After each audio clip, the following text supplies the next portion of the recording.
আজকে ঈদের দ্বিতীয় দিন। আজকে ধার্মিকভাবে ন্যায্যভাবে দু চার কথা বলবো। পৃথিবীর ইতিহাস আজকে যা ঘটছে, ঘটার কথা ছিল।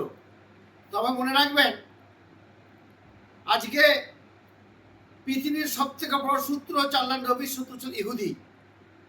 আল্লাহ এদের বলেছিল এদের জন্য বেহেশতে খাবার পাঠিয়ে এদের শোধাতে পারেনি। সব থেকে নরকের কীটেরা। যাক, এদের ভিতরে বলছি, জার্মান যখন যুদ্ধ হয়েছে হিটলারের সময়, এই বিশ্বযুদ্ধের সময় কিছু জায়গা ওদের দেওয়া আছে 1975 সালে।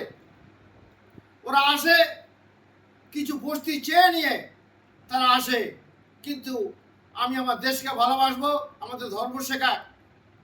আমাদের ধর্মে একমাত্র বিজেপির প্রধানমন্ত্রী পর্যন্ত ইরানকে দেখেছে। ইরান তাদের সস্তায় তেল, পেট্রোল, ডিজেল, গ্যাস সবই সরবরাহ করত। তাই বা যখন ইরানের সঙ্গে, পাকিস্তানের সঙ্গে, আমাদের সঙ্গে, ভারতের সঙ্গে যুদ্ধ হয়েছিল, ইরান কিন্তু আমাদের ভারতকে সাপোর্ট করেছিল। আমাদের বর্তমানে যে শাসক আছে, যিনি স্বাধীনতার বিরোধিতা করেছিলেন, যারা দল আরএসএস, সেই দলের শীর্ষে যারা আছেন, এদের চিন্তা ভাবনা অন্য ছিল। আজকে বিশ্ব প্রতিফলন হচ্ছে, তার জন্য আমাদের খুব ক্ষতি হবে। কি ক্ষতি? তিনি ভাটিয়া উদ্বাস্তুকে উঠে আসার লক্ষ্যে সমর্থন করেছে। আজকে পুলিশ স্ত্রীদের মতন হাজার হাজার ছেলে মেরেছে, উনি সমর্থন করেছে। উনি নিজের শেয়ারা পাইতে চেয়েছিল, দেশের বদনাম করে দিচ্ছে। একটা অযোগ্য অশিক্ষিত লোক দেশে পিএম হয়েছে।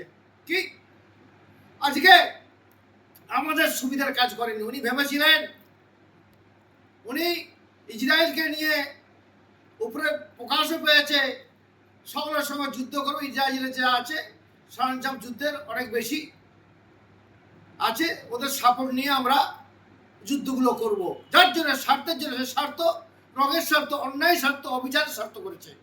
আজকে আমাদের দেশে অল কাস্ট বলছে যিনি করেছেন ভুল করেছেন, আমাদের দেশের শত্রু বাড়াচ্ছে। অথচ আমাদের দেশ চীন আগে বেড়িয়ে বেরিয়ে আসছে, কিছু বলতে পারছে না।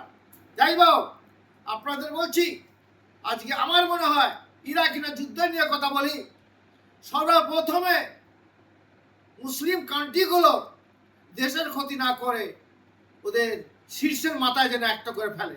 যাই হোক, ওরা খেটে খায় না, ওরা তেল বেচে খায়। আমাদের দেশে জন্মানি তার ব্যাংকে টাকা ঢুকে যায়, যার জন্য ওরা ঠিক ভালো বোঝে না। সারাক্ষণ মাথায় ঢাকা থাকে, ওনাদের মাথায় হাওয়া ঢোকে নেই। আটলা ওনাদের কথা বলছি।